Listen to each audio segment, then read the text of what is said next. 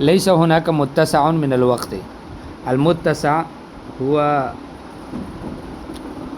يعني الجنجائش. طيب، المتسع، اتسع يتسع اتساعا، فالمتسع هو الجنجائش المندوحة في المكان، الكفاية. جيد.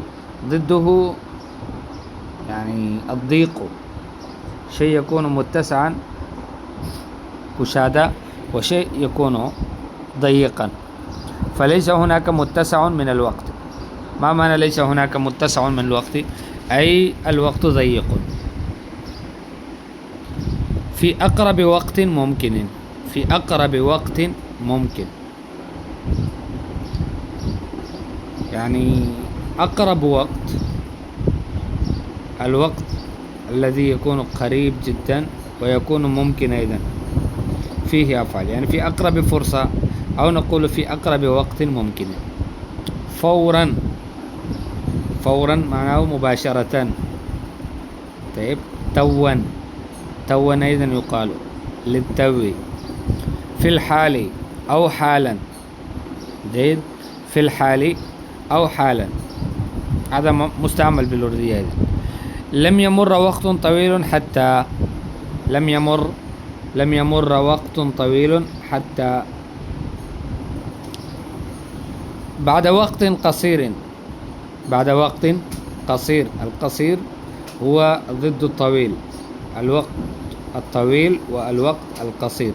فبعد وقت قصير، بضع دقائق، بضع دقائق يعني 10 minutes. البضع في بضع سنين. ألف لام ميم. غلبت الروم في أدنى الأرض وهم من بعد غلبهم سيغلبون في بضع سنين. البضع هو يعني 10 minutes. طيب، العلماء يقولون في أقل من 10. في طرفة عين، في طرفة عين،